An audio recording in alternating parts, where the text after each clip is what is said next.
Olá, gente. Nós vamos trabalhar um pouquinho hoje, falar um pouco sobre o Teorema de Lagrange, tá? Para que ele serve, como é que ele nos auxilia para verificar certas coisas. Então, primeiramente, o que o Teorema de Lagrange ele fala para a gente?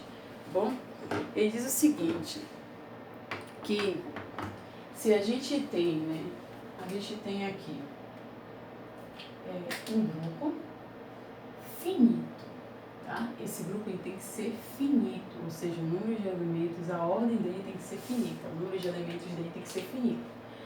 E a gente tem um subgrupo desse grupo. Então, o que a gente vai ter? Que a ordem de H, ou seja, a ordem de H vai dividir a ordem de G.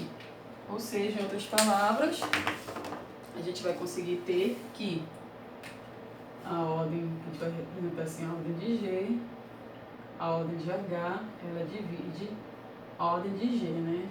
A gente representa assim, tá bom? Então, olha só, vamos verificar para que isso vai servir. A gente pode usar o teorema de Lagrange para justamente quando a gente vê por exemplo, vários conjuntos, a gente pode verificar quais os candidatos a subgrupos de um conjunto. Por exemplo, aqui neste exemplo que nós vamos olhar agora. Nós temos aí esse grupo aí, que a gente está chamando aqui é o Z6, ou seja, a operação que está sendo definida nesse grupo aí é a adição, tá legal? E aí, a gente tem esses quatro conjuntos aqui, o H1, o H2, o H3 e o H4. Bom, desses aqui, olhando para o Teorema de Lagrange, quais seriam os candidatos a subgrupos 16? Né? Porque, olha só, se eles forem subgrupos 16, como o Z6 ele é um grupo finito, ele já se encaixa na primeira coisa do Teorema de Lagrange, que ele é um grupo finito, né? Ele tem ordem 6, tá bom? Então, a primeira condição, ser um grupo finito, ele já vai satisfazer. Então, se algum deles for candidato a subgrupo de G, então a primeira coisa que tem que acontecer pelo Teorema de Lagrange é que a ordem deles tem que dividir a ordem 16. Nesse caso, os únicos valores, os únicos únicos conjuntos aqui que são candidatos a subgrupos 16 seriam quem? Olhando aqui, ó. O H1, tá? Ele tem aqui ordem, o H1, a ordem de H1 ela é igual a 3, tá?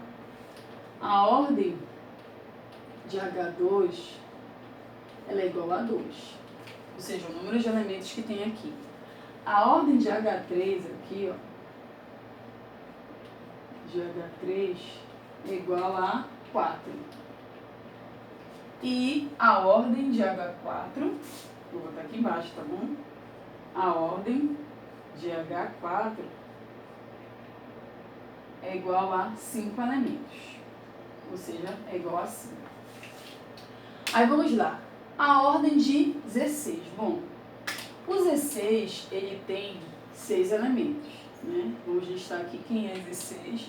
Z6 é igual a 0 barra até o 5 barra. Ou seja, a ordem de Z6 é igual a 6.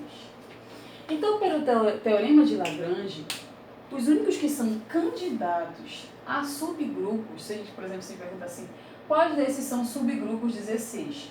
Eu não tenho certeza, mas eu tenho pelo Teorema de Lagrange que os candidatos a subgrupos de 16 justamente são aqueles elementos em que a ordem deles divide os 16.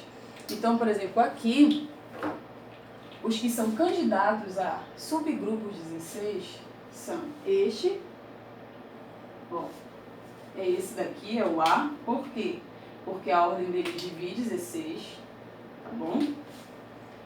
Este daqui, o H2, por quê? Porque a ordem dele divide 16.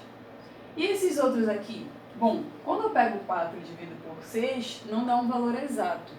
E quando eu pego 5 e divido por 6, também não dá um valor exato.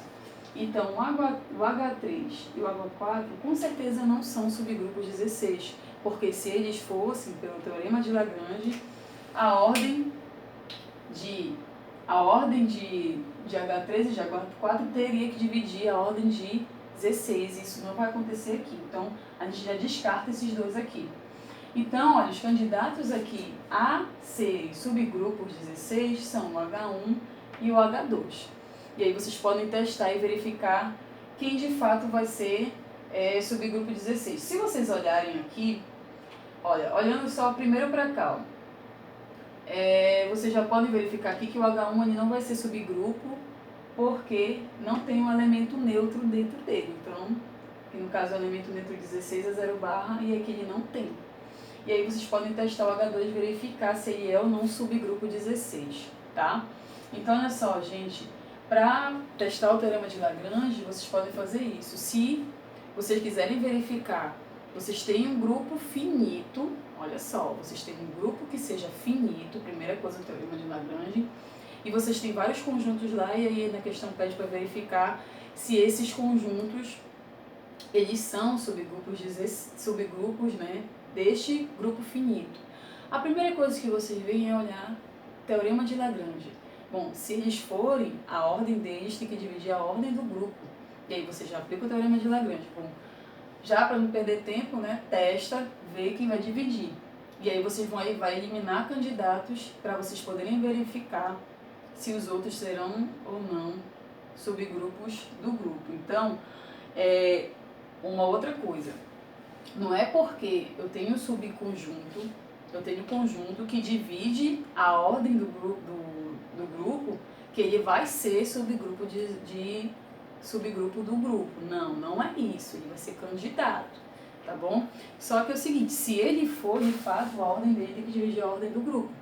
Mas aí, como por exemplo aqui no caso, eu não estou afirmando que porque o H1 e o H2, a ordem deles divide a ordem do grupo, que eles são subgrupos de 16. Não, eu só estou dizendo que eles são candidatos porque a ordem deles divide, tá? E aí você vai ter que testar para verificar se eles de fato vão ser subgrupo, né, de 16. Aqui no caso a gente só verificou quais os candidatos que nós teríamos, a gente eliminou 2. Por exemplo, se você tivesse isso aqui numa prova, de cara você já poderia eliminar esses 2 aplicando o teorema de Lagrange. Porque se eles fossem, a ordem deles deveria dividir a ordem do grupo, e isso não acontece, aí vocês teriam que testar só esses 2, tá bom? Deu para entender? Eu espero aí que você tenha entendido, e no próximo vídeo a gente vai testar então se esses 2 aqui, se o H1 e o H2 eles são subgrupos de 16, tá legal?